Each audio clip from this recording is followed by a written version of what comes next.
ॐ अज्ञानतिमिरान्धस्य ज्ञानाञ्जनशलाकया चक्षुन्मीलितं येन तस्मै श्रीगुरुवे नमः। जय श्रीकृष्ण चैतन्य प्रभो नित्यानन्द श्री अद्वैत गदाधर श्रीवासादि गौरभक्तवृन्द। हरे कृष्णा कृष्णा कृष्णा हरे हरे, हरे राम राम राम हरे हरे, हरे कृष्णा कृष्णा कृष्णा हरे हरे, हरे राम राम राम हरे हरे, हरे कृष्णा कृष्णा कृष्णा हरे हरे, हरे राम राम राम हरे हरे। हरे कृष्णा। सभी भक्तों को सादर प्रणाम। चैतन्य चरितामृत सत्र 124 में सभी भक्तों का स्वागत है। हम सभी यहाँ पर कृष्णदास कविराज गोस्वामी द्वारा लिखित एवं भक्ति वेदांता स्वामी शिल प्रभुपाद द्वारा तात्पर्य सहित विवेचित चैतन्य चरितामृत पुस्तक श्रवण कर रहे हैं, जिसके मध्य लीला अध्याय 22 भाग 3 को हम सभी आज श्रवण करेंगे। जहाँ चर्चा चल रही है वहां भक्ति की विधि के बारे में चैतन्य महाप्रभु द्वारा उल्लिखित वक्तव्यों को कृष्णदास कविराज गोस्वामी ने सूत्रबद्ध किया है। छंद संख्या 51 से आज के सत्र में हम सभी आगे बढ़ने का प्रयास करेंगे। पिछले सत्र में जहाँ विषय समाप्त हुआ था वहां कहते हैं भगवान, यदक्षया मत कथा दो जात श्रद्धस्तु यह पुमान न निर्विण्णो नातिशक्तो भक्ति योगो से सिद्धिद। कहते हैं भगवान, यदि कोई किसी तरह से मेरी कथा के प्रति आकृष्ट होता है और भगवत गीता में दी गई मेरी शिक्षाओं में श्रद्धा रखता है, और यदि मनुष्य में भौतिक वस्तुओं के प्रति झूठी आसक्ति नहीं है और साथ ही वह भौतिक जगत में अधिक आसक्त नहीं होता, तो मेरे प्रति उसका सुप्त प्रेम भक्ति द्वारा जागृत हो उठेगा। भक्ति की विधि में कुछ एक सूत्र हैं जो हमने श्रवण किए हैं अभी तक। सबसे पहली बात ये, हम भक्ति किसी को बाहर से नहीं दे सकते। भक्ति प्रत्येक जीव को अपने स्वयं की श्रद्धा और विश्वास के साथ किए गए प्रयास से जागृत करनी होती है। हम सहयोग कहाँ कर सकते हैं या हम स्वयं कहाँ सहयोग प्राप्त कर सकते हैं, वह इस अर्थ में है कि भक्तों के संग में रहने से हमारी सुप्त भक्ति जागृत हो चुकी होती है। हर जीव शाश्वत रूप से भगवान से संबद्ध है, ये चेतना जागृत हो जाना, इस चेतना के जागृत हो जाने पर प्रत्येक कार्य को निर्दिष्ट कर्म भगवान के द्वारा दिए गए उत्तरदायित्व के रूप में उनकी प्रसन्नता के लिए करना, यह भक्ति की विधि है।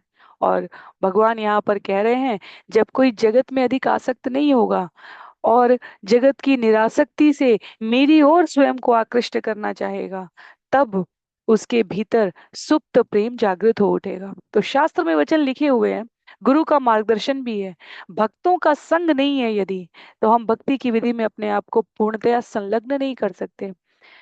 किसी भी कार्य में दक्ष होने के लिए हमें संग चाहिए, करनी और अकरणी का। इसलिए अगले छंद में कहते हैं, महत कृपा बिना को न कर्मे भक्ति न य कृष्ण भक्ति दूरे रहो संसार नाहि क्षय।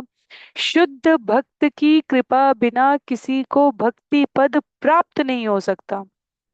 कृष्ण भक्ति की बात तो जाने दें, मनुष्य भव बंधन तक से नहीं छूट सकता जब तक जीवन में शुद्ध भक्त ना हो।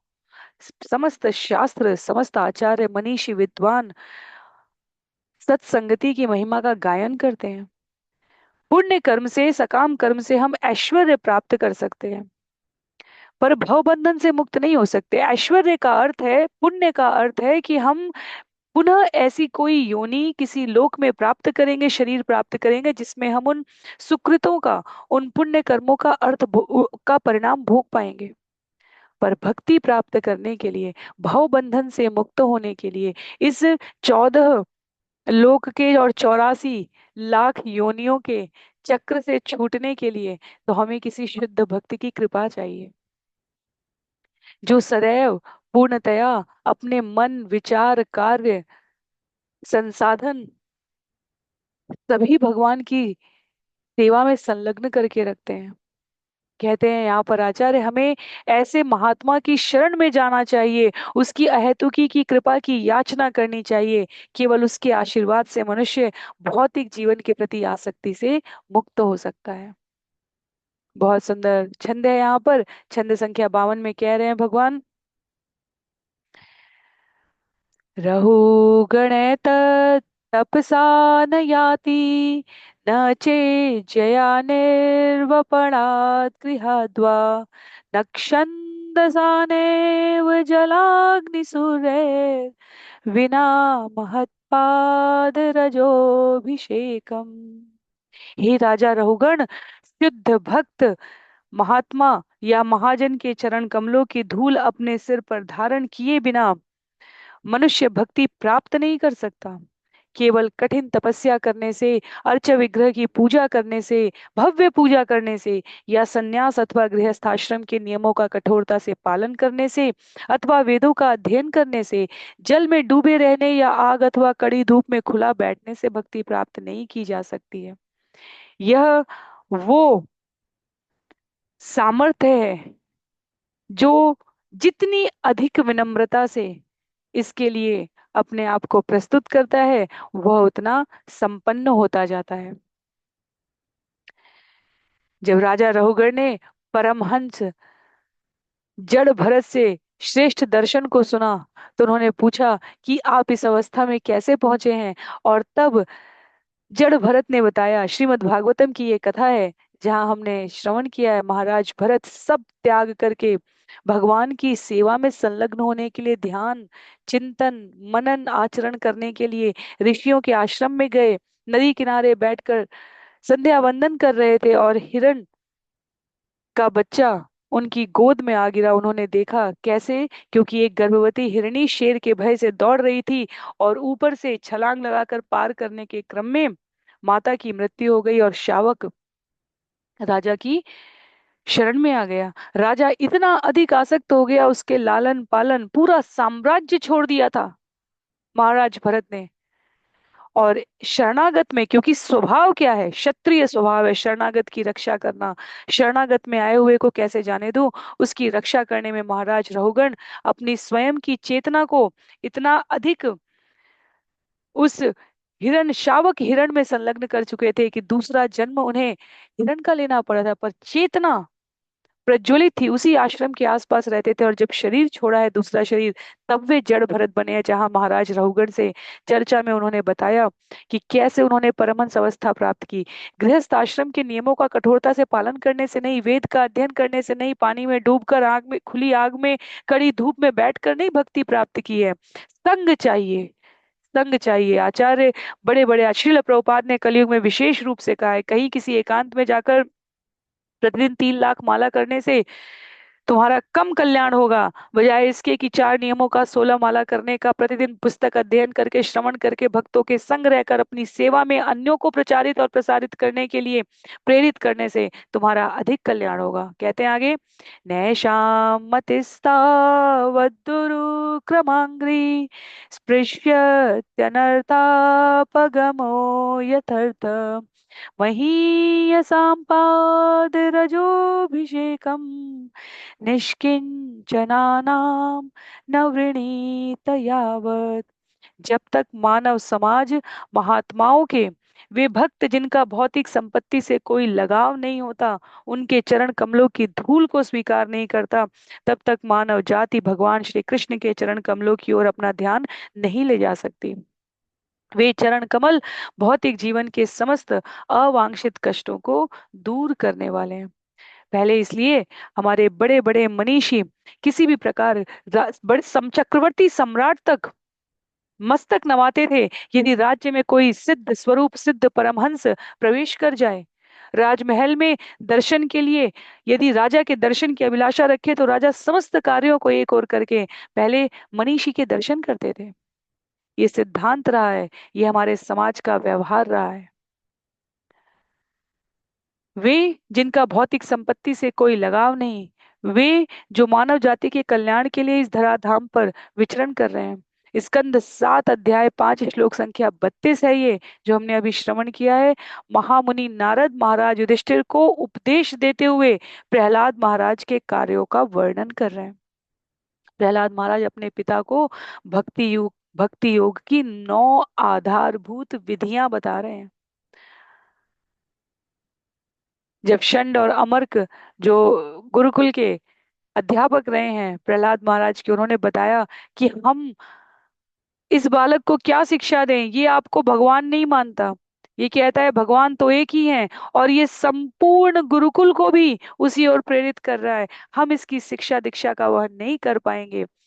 भगवान की ओर प्रहलाद महाराज के सहज स्वाभाविक झुकाव को देखकर हिरण्यकशिपु के द्वारा क्रुद्ध होने पर, जब प्रहलाद महाराज ने हिरण्यकशिपु की सभा में हिरण्यकशिपु के द्वारा पूछे गए इस प्रश्न का उत्तर दिया कि प्रहलाद तुम वैष्णव कैसे बने, तुम वैष्णव क्यों बने, तब प्रहलाद महाराज कहते हैं किसी अन्य भक्त के आशीर्वाद तथा कृपा के बिना कोई वैष्णव बन नहीं सकता। नारद की प्रत्यक्ष कृपा थी प्रहलाद महाराज के ऊपर। तो छंद संख्या 54 में ये साधु शास्त्र गुरु की महिमा का अद्भुत महत्व बताया गया है। साधु संग सर्व शास्त्र य लव मात्र साधु संगे सर्व सिद्धि है। यह सारे शास्त्रों का निर्णय है कि शुद्ध भक्त के साथ क्षण भर की संगति से मनुष्य सारी सफलता प्राप्त कर सकता है। हरिदास ठाकुर ने उनको चरित्रहीन करने के षड्यंत्र के प्रयास में आई हुई स्त्री को कोई अतिरिक्त शिक्षा नहीं दी, केवल संग दिया हरि नाम का। वह बैठकर प्रतीक्षा करती रही कि हरिदास कब अपने जाप माला संख्या पूरा करेंगे, और हरिदास के श्रवण मात्र से, उनके मुख से निकले हुए हरिनाम के कीर्तन के श्रवण मात्र से संपूर्ण चरित्र, दशा और साथ साथ दिशा बदल गई। कहते हैं तुलयाम लवेनापि न स्वर्गम ना पुनर्भवम भगवत संगी संगस्य मर्त्यानाम किमुताशिष। भगवत भक्त के साथ क्षण भर की संगति के मूल्य की तुलना जब स्वर्ग प्राप्ति या भौतिक बंधन से मुक्ति से नहीं की जा सकती, तो भौतिक संपत्ति के रूप में सांसारिक वरदान के विषय में क्या कहा जाए, जो उन लोगों के लिए है जिन्हें एक न एक दिन मरना ही है। कहा जा रहा है यहाँ पर भगवत भक्त के साथ एक क्षण की संगति का जो मूल्य है, वो स्वर्ग लोक की प्राप्ति से नहीं किया जा सकता, भौतिक बंधन की मुक्ति से नहीं किया जा सकता। तो इस जगत में जहां सबको एक दिन इस नश्वर शरीर का त्याग करना है, उसमें भोगने योग्य ऐश्वर्य से क्या तुलना की जाए, कोई तुलना नहीं है। क्षण मात्र का सत्संग सभी प्रकार के भौतिक ऐश्वर्यों से ऊपर है, उसकी कोई तुलना नहीं की जा सकती। अनेकानेक स्थान पर सत्संगति की महिमा कही गई है।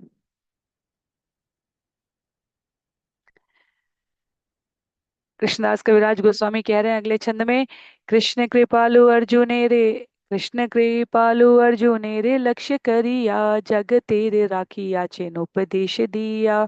कृष्ण इतने दयालु हैं कि अर्जुन को लक्षित करते हुए अपने उपदेशों के द्वारा उन्होंने सारे जगत को संरक्षण दिया है। क्या संरक्षण प्रदान किया है? सर्वगुह्य तमं भूय शृणु मे परमं वच, इष्टोऽसि मे दृढमीति ततो वक्ष्यामि ते हितम्। मन्मना भव मद्भक्तो मद्याजी मां नमस्कुरु, मामे वैश्यसि सत्यं ते प्रतिजाने प्रियोऽसि मे।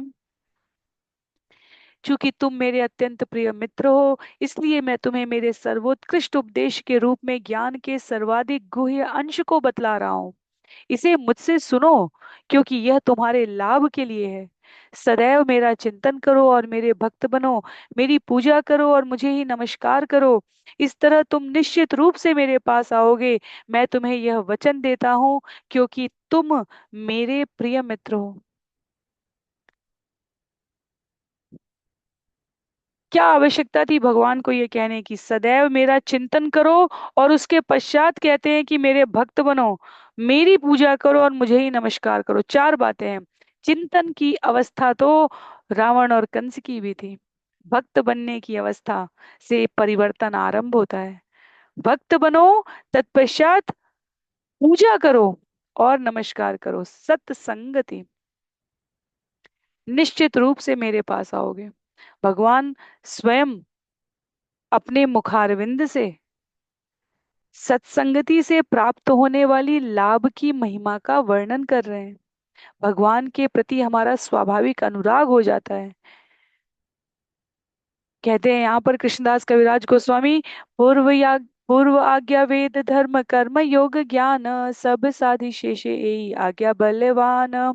यद्यपि कृष्ण पहले ही वैदिक अनुष्ठान करने, वेदों में वर्णित सकाम कर्म करने, योगाभ्यास करने तथा ज्ञान का अनुशीलन करने की क्षमता बतला चुके थे, किंतु ये अंतिम उपदेश अत्यंत बलवान है और अन्य सबसे ऊपर है। यही आज्ञा बले भक्त श्रद्धा यदि है, यह सर्व कर्म त्याग करी से कृष्ण भजय। यदि भक्त को इस आदेश की शक्ति में श्रद्धा है तो वह अपने सारे कार्यकलापों को त्याग कर भगवान कृष्ण की पूजा करता है। तावत् कर्माणि कुर्वीत न निर्वेद्यत्यावता मत्कथा श्रवणादो वा श्रद्धा यावन्न जायते। जब तक मनुष्य सकाम कर्म से तृप्त नहीं हो जाता और श्रवणम कीर्तनम विष्णु द्वारा भक्ति के प्रति रुचि जागृत नहीं कर लेता, तब तक उसे वेदोक्त विधान के अनुसार कर्म करना पड़ता है। तो जब तक जीवन में स्वाभाविक रागानुग भक्ति स्वस्फूर्त भगवत प्रेम नहीं जागृत हुआ है, तब तक तो ये विधि विधान नियम वैदिक विधियां बनाई गई हैं, बताई गई हैं, ताकि हमारी इंद्रियां एक नियमित क्रम में अनुशासन में संचालित हो। सब कुछ जो हमें मिला है वो हमारे भोग के लिए नहीं है, सब कुछ जो हम उत्पादन कर रहे हैं वह स्वयं के लिए नहीं है, स्वयं से परे जाकर देखने के लिए वेदों की ये सकाम कर्म की विधियां हैं। जब दान बताया जाता है, जब तप बताया जाता है, तब उनका अभिप्राय क्या है? हमें जो प्राप्त हो रहा है प्रारब्ध से, उसे हम अन्यों को भी सुखपूर्वक भोगने में सहयोग कर रहे हैं। पुण्य के द्वारा हम क्या कर रहे हैं? पुण्य अर्जित करने की विधि में हम दान कर रहे हैं, जो एक प्रकार का त्याग है। हम तप कर रहे हैं, जो एक प्रकार का त्याग है। ये इंद्रियों को नियमित संयमित करने के लिए है। जब हम भगवान की पूजा कर रहे हैं तो हम केवल अपनी इंद्रियों को नहीं, अपने विचारों को, अपने कार्यों को, अपने समय को, सबको भगवान को अर्पित कर रहे हैं। चर्चा यहाँ भक्ति की विधि की है, और भक्ति की विधि में क्या कार्य प्रणाली है, क्या तत्व है, क्या कारक हैं जो हमें ऐसा करने में सहायता करते हैं, उनके बारे में यहाँ बतलाते हुए भक्तों के संग से हमारे जीवन में जो त्याग, समर्पण, निरासक्त होने का भाव जागृत होता है, उसके बारे में यहाँ बताया जा रहा है। कहते हैं आगे, श्रद्धा शब्दे विश्वास कहे सुदृढ़ निश्चय, कृष्ण भक्ति कैले सर्व कर्म कृतः य। कृष्ण की दिव्य प्रेम भक्ति करने पर मनुष्य सारे गौण कर्म स्वतः संपन्न कर लेता है। ऐसा सुदृढ़ निश्चय श्रद्धा कहलाता है। ऐसी श्रद्धा भक्तिमय सेवा को संपन्न करने के लिए अनुकूल सिद्ध होती है। हम एक एक पत्ती को, एक एक पुष्प को, एक एक फल को नहीं पानी देंगे, हम जड़ को सींचने का प्रयास करेंगे। और जड़ क्या है? जड़ है भगवान के श्री चरणों में सेवा अर्पित करना। पूरा वृक्ष लहलहाने लगता है, किसी और कोई अभाव नहीं रहता। हमारी आध्यात्मिक चेतना यदि पुष्ट हो जाए तो हमारे जीवन के समस्त अभाव स्वतः विलुप्त हो जाते हैं, क्योंकि तब हम जीवन के मूल गंतव्य की ओर अभिप्रेरित होते हैं। तब हम समझते हैं कि जो कम है या ज्यादा है वह एक चक्र है जो हमें वैसे भी प्राप्त होता। हम अपने समस्त संसाधन, संपूर्ण समय, ये पूरा जीवन अर्पित करके भी अपने को पूर्णतया सुखी नहीं कर सकते। कोई प्रमाण दे दे इस बात का कि इस जगत पर ऐसा एक व्यक्ति है जो भक्त ना हो और पूर्णतया सुखी हो, और इसके विपरीत प्रमाण भी मिल जाएंगे। ऐसा कोई भक्त हो जो समस्त सुख सुविधा ना हो और तब भी अप्रसन्न हो, मिलेगा नहीं। सुदामा कहीं किसी और लोक के वासी नहीं है। नरसिंह मेहता, एकनाथ, हमारे वर्तमान के शिल प्रभुपाद, माधवेंद्र पुरी, रामानुजाचार्य, ये सभी आचार्य अपनी भौतिक जगत की आवश्यकताओं को न्यूनतम करके अधिकतम समय और संसाधन अपनी आवश्यक आध्यात्मिक आवश्यकताओं की और अपनी अपने साथ साथ अन्यों की आध्यात्मिक आवश्यकताओं की पूर्ति के लिए समय व्यतीत करते हैं। भगवान की संपूर्ण सृष्टि के सापेक्ष में हमारी स्थिति नगण्य है। इस बात का ज्ञान जीवन में स्थिर करने के पश्चात जब हम अपने समस्त कार्यों को भगवान की सेवा के लिए अर्पित कर देते हैं, तब वो भौतिक जीवन से विरक्ति और हमारे जीवन के समस्त कर्मों की सर्वाधिक प्रशंसनीय उपलब्धि कही जा सकती है। यथा तरोर्मूलनिषेचनेन तृप्यन्ति तत्स्कन्धभुजोपशाखा प्राणोपहाराच्च यथेन्द्रियाणां तथैव सर्वार्हणमच्युतेज्या। वृक्ष की जड़ में पानी डालने से तना, डालियां तथा टहनियां स्वतः तुष्ट हो जाते हैं। इसी तरह उदर को भोजन देने से प्राण का पोषण होता है, जिससे सारी इंद्रियां तुष्ट हो जाती हैं। इसी प्रकार कृष्ण की पूजा करने से तथा उनकी सेवा करने से सारे देवता तुष्ट हो जाते हैं। श्रीमद् भागवतम स्कंद 4 अध्याय 31 श्लोक संख्या 14, जिसकी हमने अभी अभी चर्चा की। ये उदाहरण सभी काल में समान रूप से उचित है, उपयोगी है, स्मरण बनाए रखने के लिए। आगे छंद संख्या 64 में, श्रद्धावान जन है भक्ति अधिकारी उत्तम मध्य कनिष्ठ श्रद्धा अनुसारी। श्रद्धावान भक्त सचमुच ही भगवान की प्रेममयी सेवा के लिए सुपात्र है।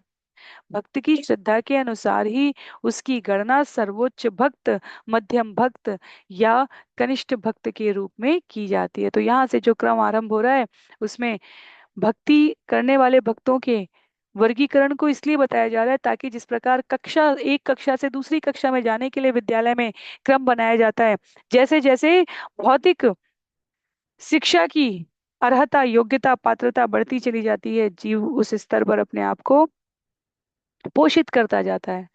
तो कनिष्ठ भक्त, मध्यम भक्त और उत्तम भक्त की यहाँ पर चर्चा की गई है कि श्रद्धा के अनुसार यह श्रेणी का वर्गीकरण सबसे पहले हमें समझना चाहिए।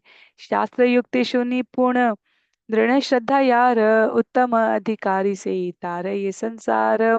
कहते हैं जो व्यक्ति तर्क तथा प्रामाणिक शास्त्रों में निपुण है और जिसे कृष्ण में दृढ़ श्रद्धा है, उसकी गणना सर्वोच्च भक्त के रूप में की जाती है। वह सारे संसार का उद्धार कर सकता है। हमारे श्रील प्रभुपाद उस श्रेणी में आते हैं। 70 वर्ष की आयु में भागवतम की पोथी लेकर, चैतन्य चरितामृत साथ में लेकर निकल पड़े जगत को प्रसारित करने के लिए। गुरु के आदेश को मेरे गुरु ने कहा है तो मैं तो निमित्त हूँ।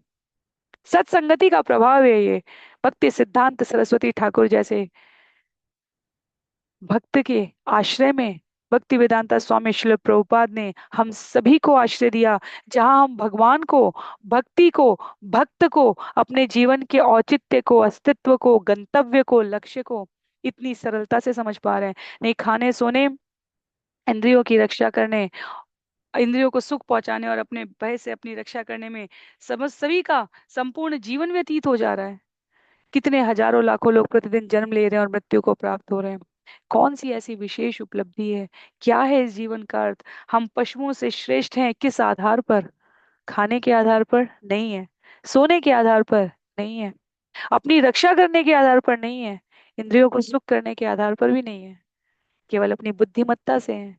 इस मनुष्य जीवन की दुर्लभ योनि में रहकर यदि हम इस श्रेष्ठता को प्राप्त करने के लिए उत्तम भक्तों की श्रेणी में आ जाएं, उनकी शरण में आ जाएं, तो उस श्रेणी में हमारी ऊर्ध्व गति उनकी कृपा से यूं ही गतिमान हो जाती है। कहते हैं शास्त्र युक्तो च निपुण सर्वथा दृढ़ निश्चय प्राण श्रद्धोधिकारी स भक्ता उत्तमो मत। जो तर्क तथा प्रामाणिक शास्त्रों को समझने में निपुण है और जिसका निश्चय दृढ़ होता है तथा जिसकी अगाध श्रद्धा होती है, जो अंधी नहीं होती, उसे उत्तम भक्त माना जाता है। अंधश्रद्धा की बात नहीं की जा रही है। श्रद्धा के लिए हमारे पास शास्त्र में प्रमाण है। कहते हैं आजा हमारे जीवन का खुद का प्रतिदिन का आचरण है। जिन्होंने अपने जीवन में 16 माला साध लिए, 4 नियम का पालन कर रहे हैं, शास्त्र श्रवण कर रहे हैं, पठन कर रहे हैं, भक्तों का संग कर रहे हैं, भगवान के लिए अपने कार्यों को समर्पित करने का मनसा वाचा कर्मणा संकल्प ले रहे हैं, उनके जीवन को, उनके रहन सहन को यदि हम अन्यों के संग देखें तो ऐसा नहीं है कि उनके पास सांसारिक उपलब्धियां सदैव अन्यों से ज्यादा होंगी, पर उनकी आध्यात्मिक संपत्ति उनके रहन सहन जीवन में और हमारे व्यवहार में, अर्थात किसी एक अभक्त और भक्त के व्यवहार के अंतर को स्पष्ट रूप से दिखा सकती है। प्रामाणिक अंतर दिखता है। सोचने, बोलने, कार्य करने, व्यवहार करने, स्वयं के संग संवाद करने में, किस प्रकार की भाषा बोल रहे हैं। जब भगवत गीता में अर्जुन ने ये प्रश्न पूछे अध्याय 2 में, आत्माराम के क्या लक्षण है, कैसे चलते हैं, कैसे बोलते हैं, क्या बातें करते हैं, कैसे कार्य करते हैं, तो भगवान वहां बताते हैं। यहाँ कहते हैं छंद संख्या 67 में, शास्त्र युक्ति नाही जाने दृढ़ श्रद्धावान, मध्यम अधिकारी से ही महाभाग्यवान। जो प्रामाणिक शास्त्रों पर आधारित तर्क में अधिक दक्ष नहीं है किंतु दृढ़ श्रद्धा से युक्त है, वह द्वितीय श्रेणी का भक्त माना जाना चाहिए, उसे भी अत्यंत भाग्यशाली मानना चाहिए। यह शास्त्रादीश्वर निपुण श्रद्धावान स तु मध्यम। जो शास्त्रीय तर्क को भली भांति नहीं जानते किंतु जिसमें दृढ़ श्रद्धा होती है, वह मध्यम या द्वितीय श्रेणी का भक्त होता है। तो प्रथम श्रेणी का भक्त जो था, उसमें दृढ़ श्रद्धा भी होती है और वो शास्त्र से भली भांति प्रामाणिक तर्क के साथ परिचित भी होते हैं। जो मध्यम श्रेणी के हैं, उनकी श्रद्धा उसी प्रकार से दृढ़ है, पर अभी प्रामाणिक शास्त्रों के अध्ययन को, शास्त्रीय तर्क को वो भली भांति अपने भीतर साध नहीं पाए, अभी उसमें दक्ष नहीं हो पाए हैं। और कनिष्ठ किसे कहा जा रहा है? याहार कोमल श्रद्धा से कनिष्ठ जन, क्रमे क्रमे ते हो भक्त है बे उत्तम। जिसकी श्रद्धा कोमल एवं लचकदार होती है, वह कनिष्ठ भक्त कहलाता है, किंतु विधि का क्रमशः पालन करने से वह प्रथम कोटि के भक्त पद को प्राप्त कर ले जाता है। यो भवेत कोमल श्रद्धा स कनिष्ठो निगद्यते। जिसकी श्रद्धा अत्यंत प्रबल नहीं होती और जिसने अभी शुरुआत की है, उसे नया भक्त समझना चाहिए। तो आचार्य कहते हैं कि कनिष्ठ की श्रेणी में तो हमें रहना ही नहीं चाहिए। कहाँ से अतिरिक्त श्रद्धा चाहिए अब हमें? हमारी श्रद्धा इस जगत में कहीं एक स्थान पर यदि स्थिर होनी चाहिए, तो श्रीमती राधा रानी के श्री चरण है, पूर्ण पुरुषोत्तम भगवान श्री कृष्ण की शरणागति है। इसके अतिरिक्त जीवन में श्रद्धा कहीं भी अन्य स्थापित करने पर जीव सदैव दुखी रहेगा, सदैव असंतुष्ट रहेगा, सदैव अन्यों के द्वारा छला जाएगा। बहुत सुंदर पंक्ति है। आचार्य कहते हैं हमारा एम्प्लॉयर कोई भी हो सकता है, जो हमें भौतिक दृष्टि से लगे कि हमारा बॉस है, हमारा मालिक है, हमारा स्वामी है, हमारा अधिकारी है। हमारा एम्प्लॉयर कोई भी हो सकता है, पर प्रोवाइडर, उस कार्य करने के बदले में हमें जो प्राप्त होगा, वह सुनिश्चित किया जाता है भगवान के द्वारा। हमारी श्रद्धा इस जगत के सबसे बड़े एम्प्लॉयर पूर्ण पुरुषोत्तम भगवान पर यदि निर्दिष्ट हो जाए, वहां स्थिर हो जाए, तो इस जगत के अन्य किसी भी स्थान पर यदि श्रद्धा नहीं है, तो इससे उत्तम बात नहीं हो सकती। वास्तव में इस जगत में किसी भी स्थान पर हम श्रद्धा स्थापित कर भी नहीं सकते, किसी के चरणों में नहीं। भक्त इस जगत के होते ही नहीं है। जब बार बार यहाँ पर भक्तों के संग की बात की जा रही है, वो तो भगवान के नित्य पार्षद होते हैं।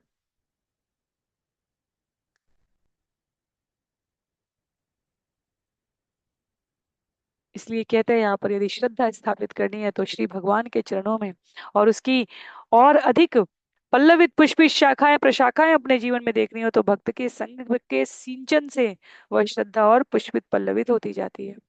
छंद संख्या 71 में, रति प्रेम तारतम्य भक्त तरतम, एकादश स्कंदे तार करी अच्छे लक्षण।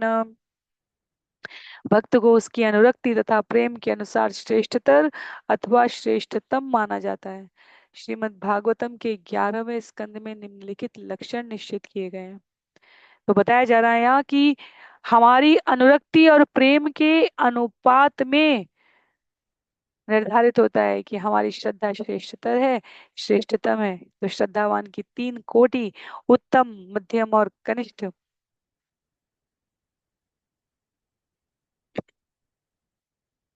इस आधार पर निर्धारित की गई है।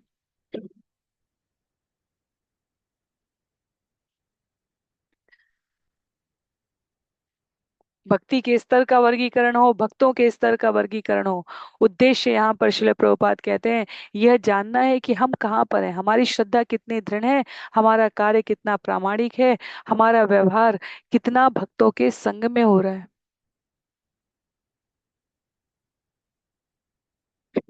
शनय शनय हमारी योग सीढ़ी बढ़ती चली जाती है। आगे छंद संख्या 72 में,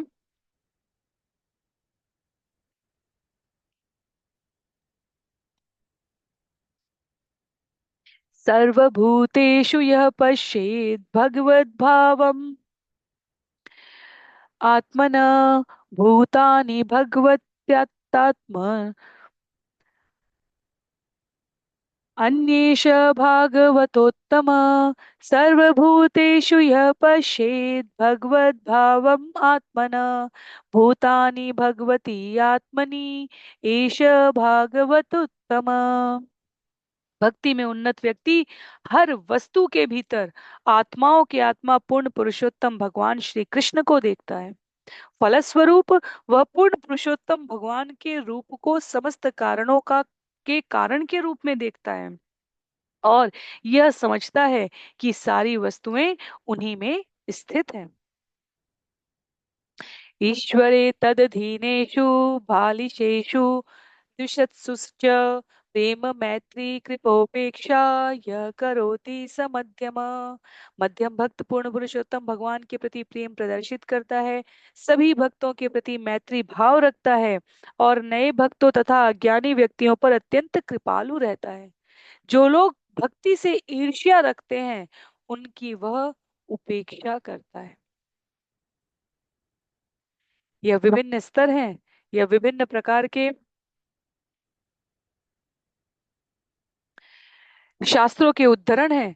कृष्णदास कविराज गोस्वामी कह रहे हैं जो भगवान यहाँ बतला रहे हैं यह शास्त्रों में अनेकों अनेकों बार प्रमाणों से स्थापित किया गया है। इसलिए भगवत गीता से, भागवतम से, पुराण से ये उद्धरण व्यक्त किए जा रहे हैं। उत्तम जो प्राणी मात्र में चर और अचर में समस्त कारणों के कारण के रूप में भगवान की उपस्थिति देखता है।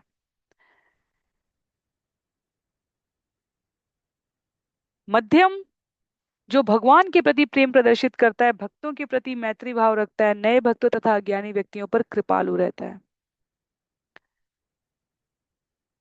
छंद संख्या 74 में कहते हैं, अर्चयाम एव हरये पूजाम य श्रद्धये हते न तद भक्तेषु चान्येषु स भक्त प्राकृत स्मृत।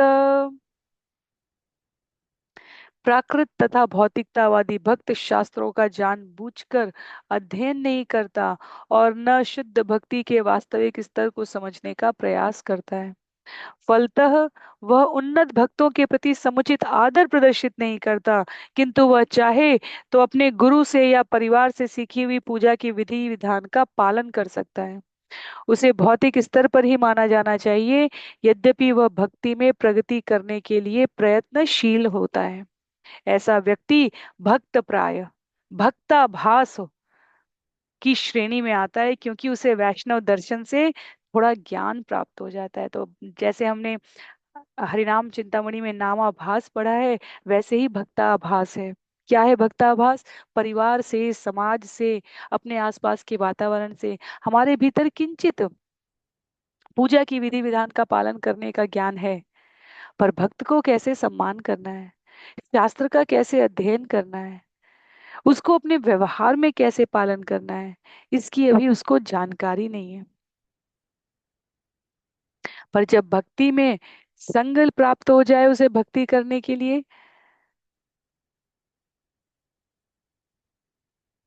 कहते हैं यहाँ पर, जब उसकी घनिष्ठता हो जाए सारे जीवों के साथ,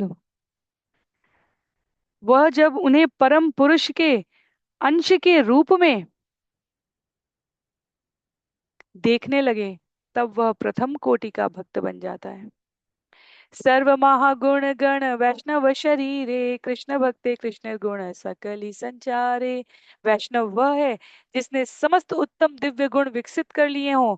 कृष्ण भक्त में कृष्ण के सारे सद्गुण क्रमशः विकसित होते रहते हैं। उत्तम गुण आते कहाँ से हैं? पूर्ण पुरुषोत्तम भगवान से, समस्त कारणों के कारण। तो जैसे जैसे भक्त ऊर्ध्व गति करता है अपने भक्ति के अभ्यास में, उनमें उन सद्गुणों का विकास होने लगता है जो वास्तव में भगवान श्री कृष्ण के गुण है। इसलिए कहा जा रहा है कृष्ण भक्त में कृष्ण के सारे सद्गुण क्रमशः विकसित होने लग जाते हैं। यस्यास्ति भक्ति भगवत किंचना सर्वे गुणे तत्र समासते सुरा। हरो भक्तस्य कुतो महद्गुणा मनरथेन असति धावत वही। कृष्ण में जिस व्यक्ति की अविचल भक्तिमय श्रद्धा होती है, उस व्यक्ति में कृष्ण तथा देवताओं के समस्त सद्गुण प्रकट सदा प्रकट होते हैं। किंतु जिसमें पूर्ण पुरुषोत्तम भगवान के प्रति भक्ति नहीं होती, उसमें कोई सद्गुण नहीं होते, क्योंकि वह उस भौतिक जगत में मानसिक कल्पना में लगा रहता है, जो भगवान का बाह्य लक्षण है। से ही सब गुण है वैष्णव लक्षण, सब कहा नायाय करी दिग्दर्शन।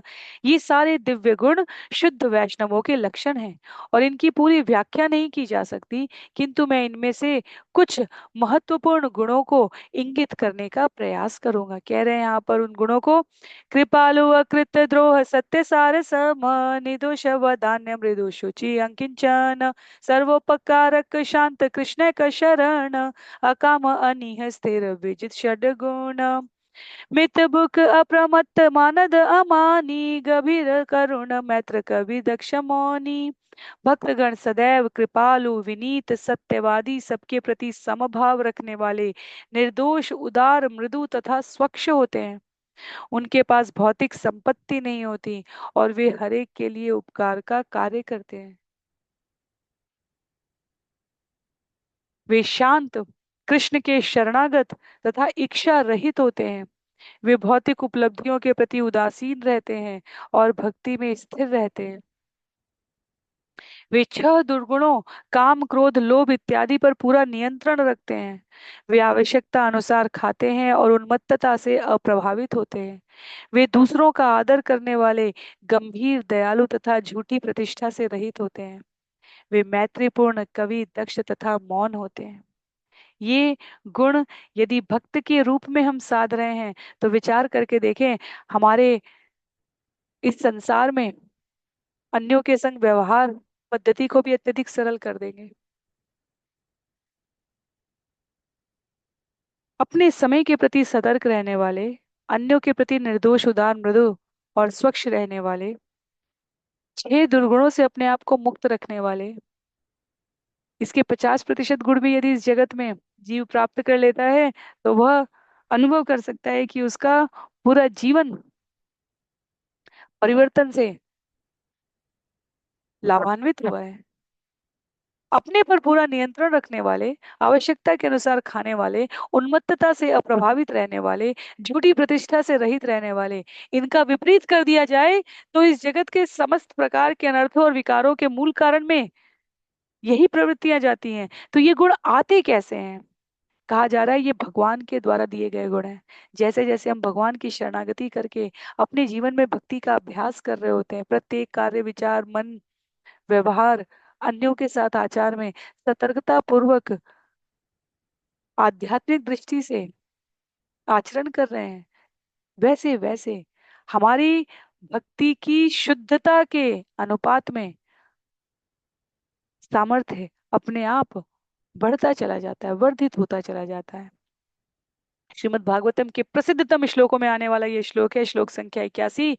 तितिक्षव कारुणिका सुहृद सर्वदेहिनाम, अजात शत्रव शांता साधव साधु भूषणा।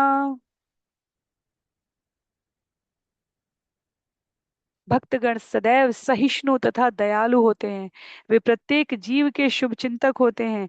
वे शास्त्रों के आदेश का पालन करते हैं और उनका कोई शत्रु नहीं होता, इसलिए वह अत्यंत शांत होते हैं। ये भक्तों के आभूषण हैं। संवाद या स्कंद 3 अध्याय 25 श्लोक संख्या 21 का है।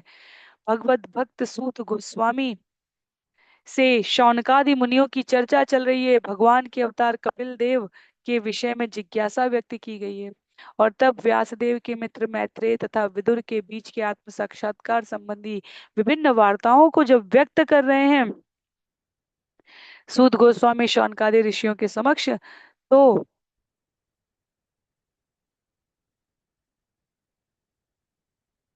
भगवान का कथन यहाँ पर कि भौतिक वस्तुओं के प्रति आसक्तिबद्ध जीवन का कारण है। आध्यात्मिक वस्तु के प्रति अनुरक्ति मुक्ति मार्ग पर आरूढ़ करती है। इसलिए शुभचिंतक होकर शास्त्र के आदेश का पालन करके, अतिरिक्त शत्रुओं से अपने आप को मुक्त करके, अपने स्वयं के भीतर के शत्रुओं शत्रुओं से अपने आप को मुक्त करके, तब जीव इस श्रेणी में आगे बढ़ता चला जाता है।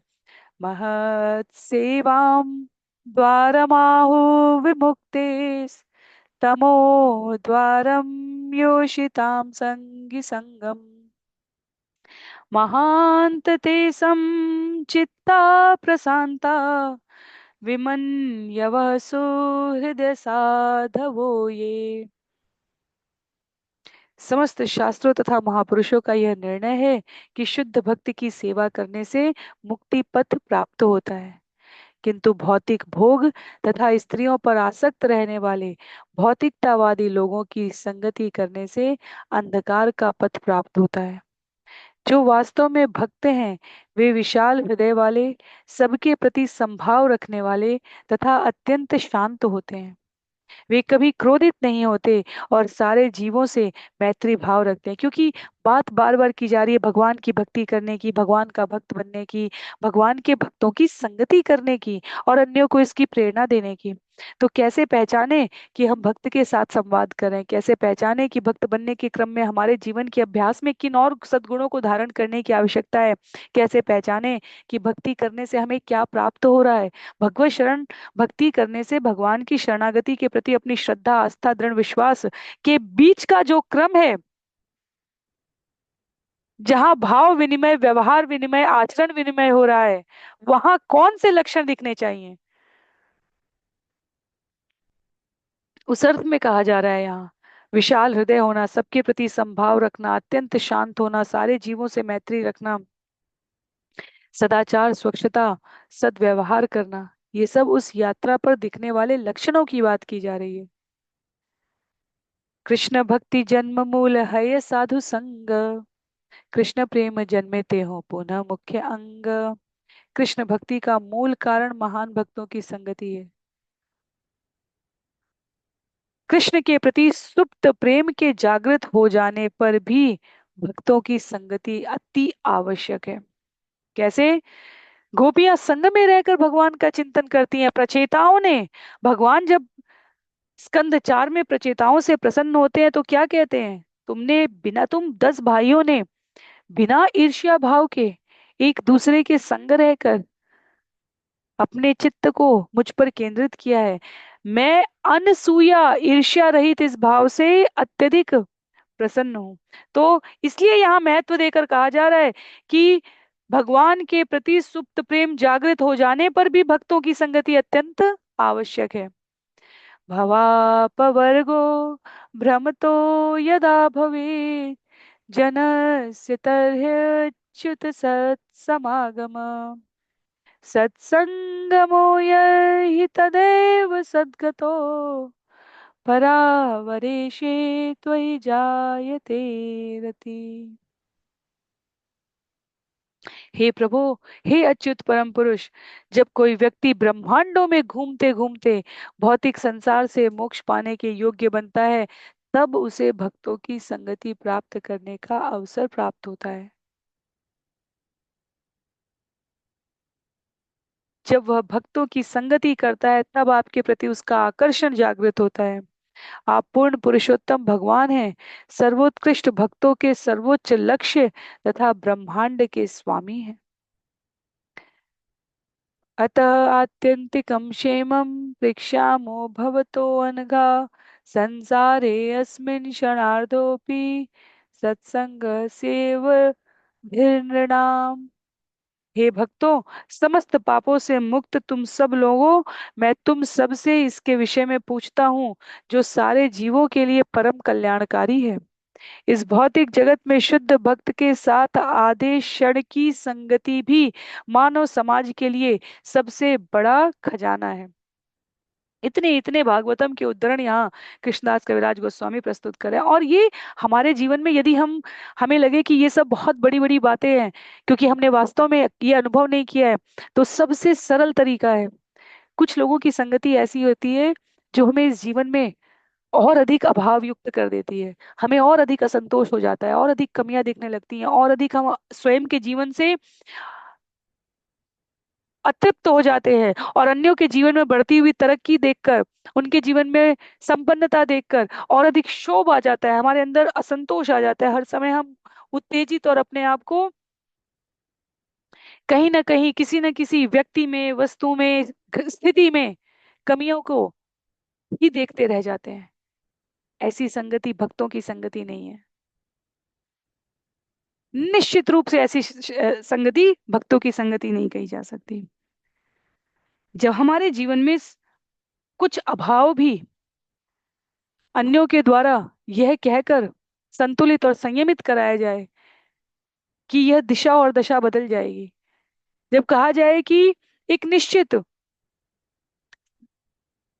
समय प्रतिदिन भगवान के ऊपर अर्पित करो, धीरे धीरे सब सुमंगल होता जाएगा। जिनके संग में रहने से, जिनके साथ व्यवहार करने से, जिनसे सुनने से, या जिनको सुनाने से हमारे जीवन में तृप्ति का अनुभव हो रहा हो, मन चित्त स्थिर हो रहा हो। बहुत ऐसे भक्त हैं जिनके जिनके संग रहो तो कुछ कहने की आवश्यकता ही नहीं होती। उनका स्वयं का आचरण इतना प्रदीप्त होता है कि वो मार्गदर्शन करने के लिए पर्याप्त है। कठिनाइयां नहीं समाप्त होती, और कभी नहीं होती, किसी के लिए नहीं होती। पांडवों के संग नहीं हुई जिनके साथ भगवान सदैव रहे।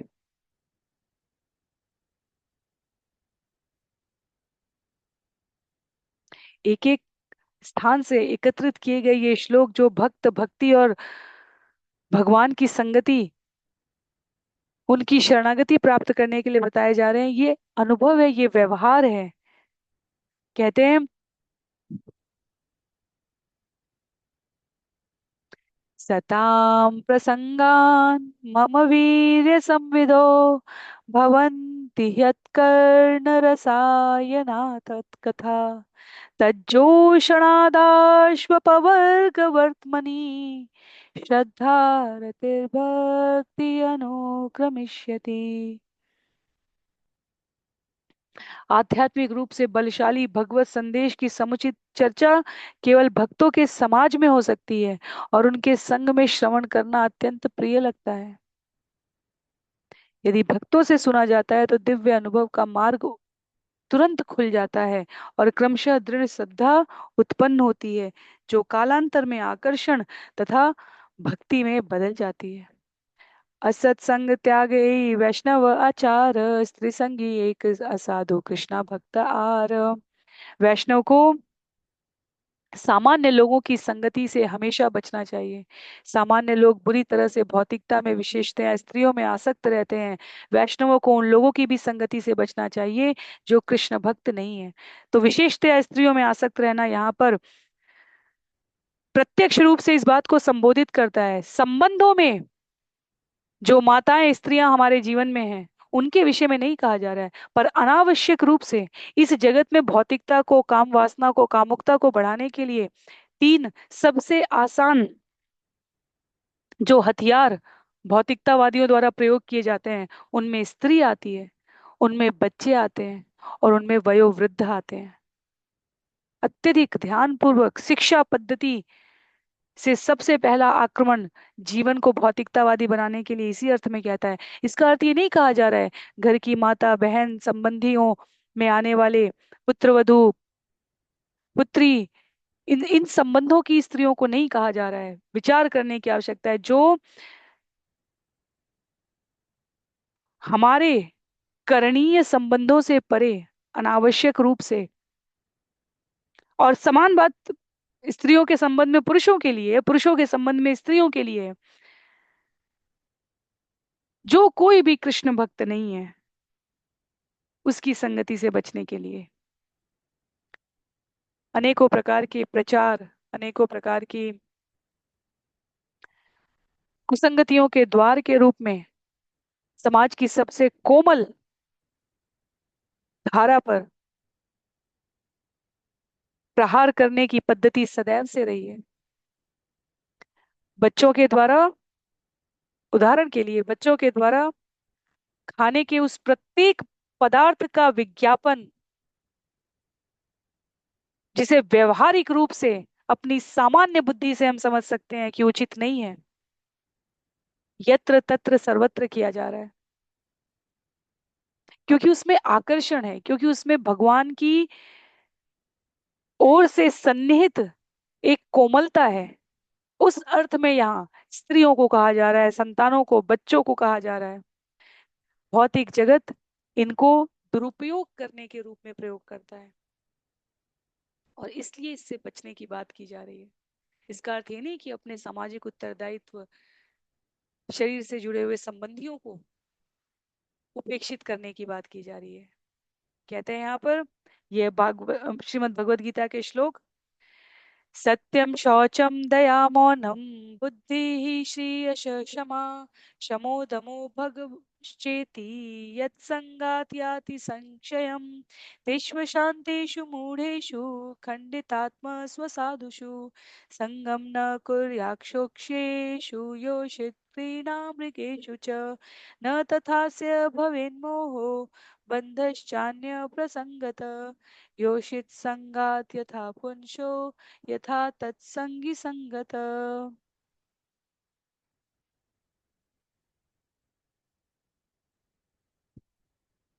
संसारी लोगों की संगति से मनुष्य सत्य, शौच, दया, गंभीरता, आध्यात्मिक बुद्धि, लज्जा, तपस्या, यश, क्षमा, मन का संयम, इंद्रिय निग्रह, ऐश्वर्य तथा समस्त अवसरों से विहीन हो जाता है। मनुष्य को कभी भी ऐसे निरे मूर्ख की संगति नहीं करनी चाहिए जो आत्म साक्षात्कार के ज्ञान से रहित हो, और जो स्त्रियों के हाथ का पशु के समान खिलौना बना हुआ हो। अन्य किसी वस्तु से आसक्ति के फलस्वरूप उत्पन्न मोह तथा बंधन उतना खतरनाक नहीं होता जितना कि स्त्री या स्त्रियों पर अनुरक्त रहने वाले पुरुषों की संगति करने से होता है। समान रूप में स्त्रियों के लिए ये कहा गया है। इसलिए शिल प्रभुपाद के 4 नियमों में आता है अवैध स्त्री पुरुष संग। यहाँ जिस अर्थ में विषय को कहा जा रहा हो उसके सापेक्ष हमें समझना है।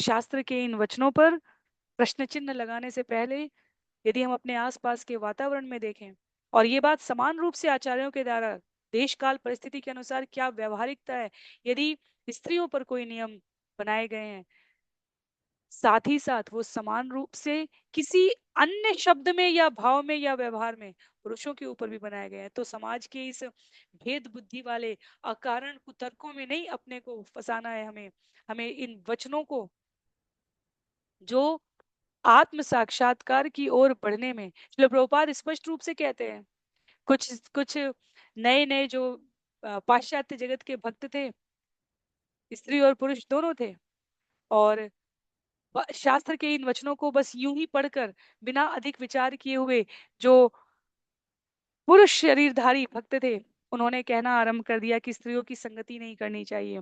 शिल प्रभुपाद से जो माताएं थी उन्होंने ये कहा कि शास्त्र इस प्रकार की बातें कर रहे हैं आसपास, प्रभु जो पुरुष शरीरधारी भक्त हैं वो इस प्रकार बात करें। शिल प्रभुपाद ने कहा, भक्त बनने के उपरांत शरीर भेद नहीं होता, स्त्री और पुरुष की बात कही जा रही है सामाजिक व्यवहार, संतुलित व्यवस्था बनाए रखने के क्रम में।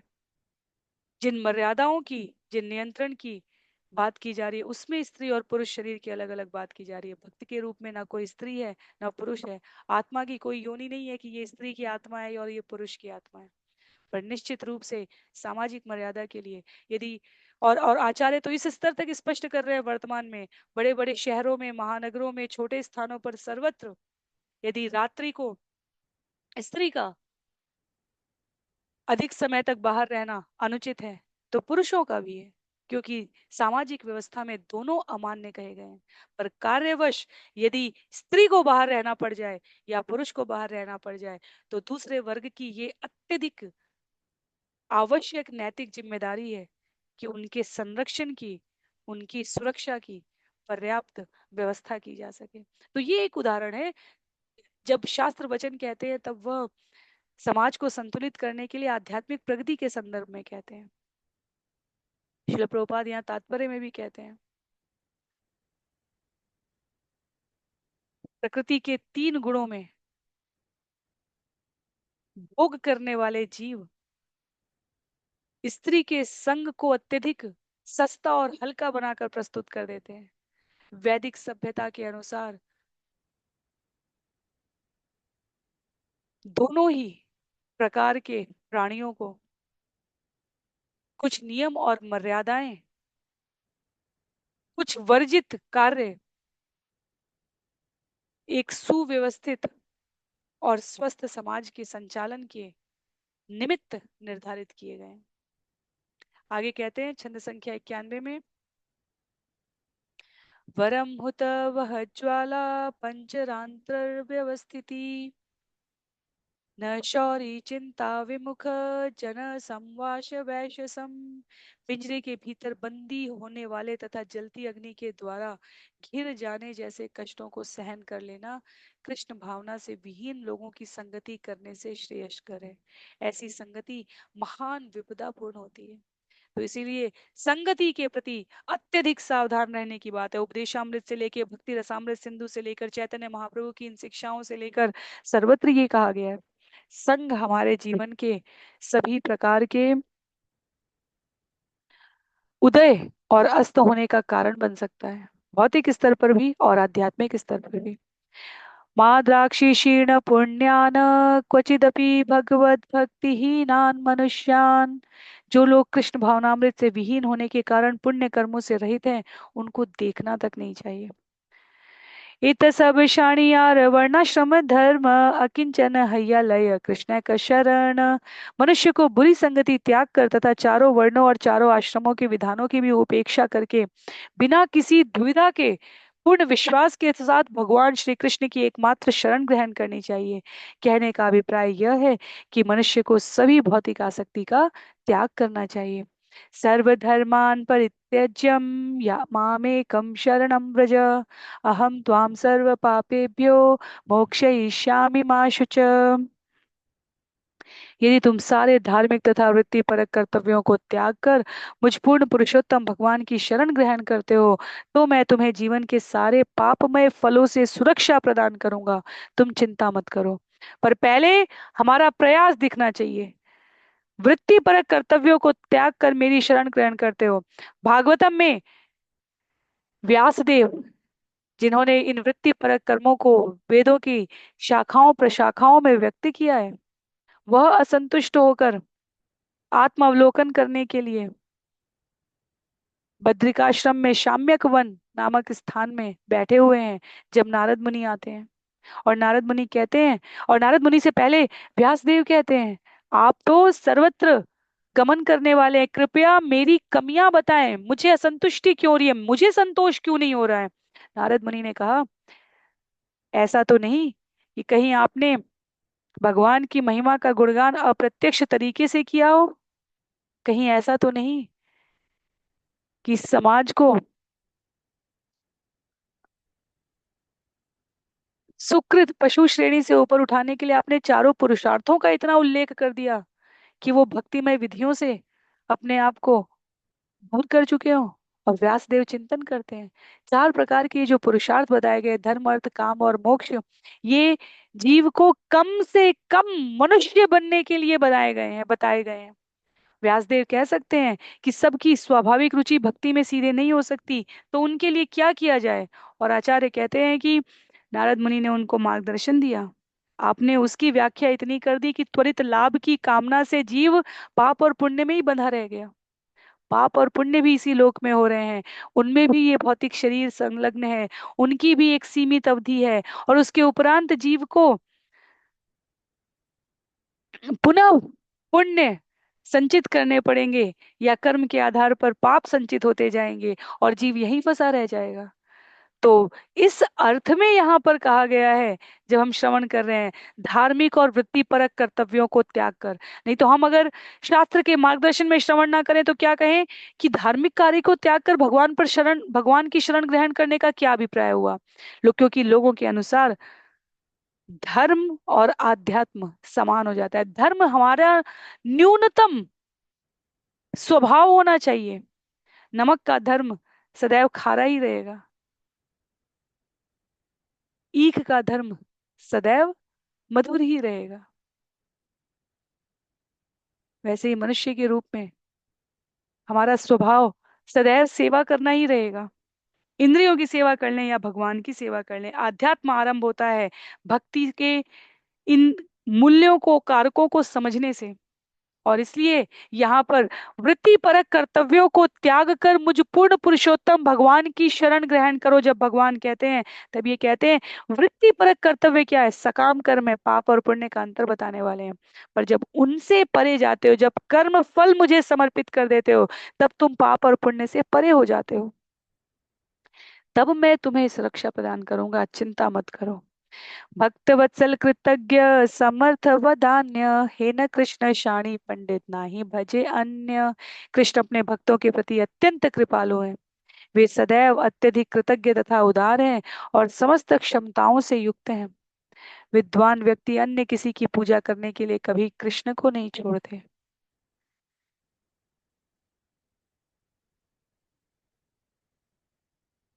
श्रील प्रभुपाद ने तात्पर्य में सरलता से बतलाते हुए कहा है कि कृष्ण की सेवा से हमारे जीवन में कृतज्ञता आती है। जो मांगना है वो कृष्ण से मांगेंगे, कृष्ण हमारी मांगने की भावना को ही समाप्त कर देते हैं। छंद संख्या 96 में कह रहे हैं आगे। कह पंडितस्त्वद परम शरणम समीयादः। तो हम लोग इसे शिक्षाष्टकम के छंद में गाने का प्रयास करते हैं।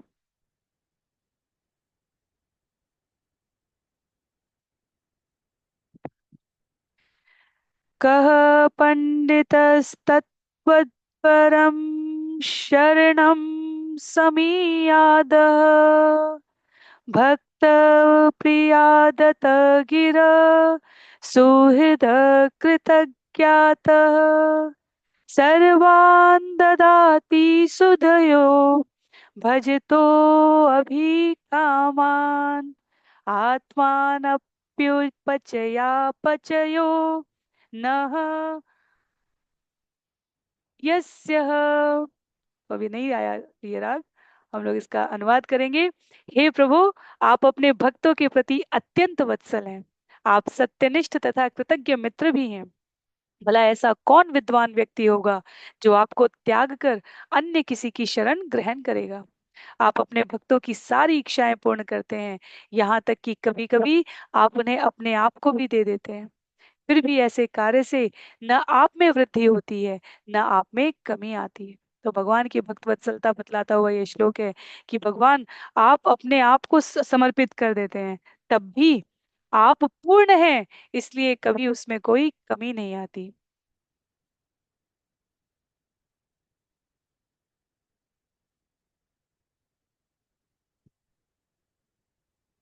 अंतिम कुछ छंद है आज के सत्र के लिए, कह रहे हैं।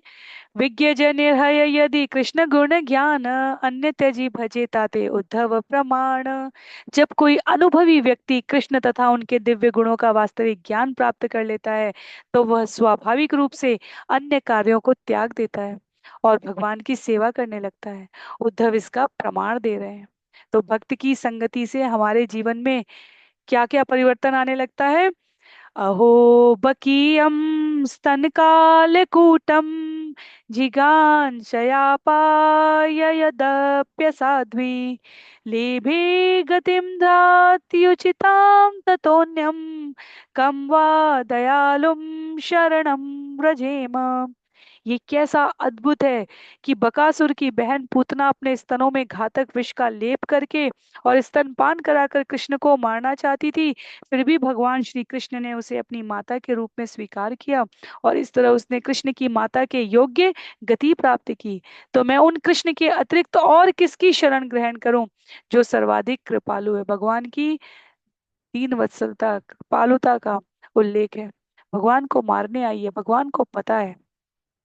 भगवान ने उन पूतना के पिछले जन्म की साध को पूरा किया है, जहां वो क्रोध में भी थी, बलि की बहन के रूप में। पूतना, जब वामन देव प्रवेश करते हैं यज्ञ मंडप में, तब उनको देखकर उनके भीतर भाव आता है कि अरे, इतना ओजस्वी तेजस्वी, ऐसी ऐसा मेरा पुत्र होना चाहिए। पर जब वो बलि महाराज को इस प्रकार राज्य विहीन कर देते हैं, तब उनके भीतर क्रोध आता है कि मैं इसे मार डालूं। तो पुत्रा के रूप में भगवान ने उनकी दोनों इच्छाएं पूरी की हैं।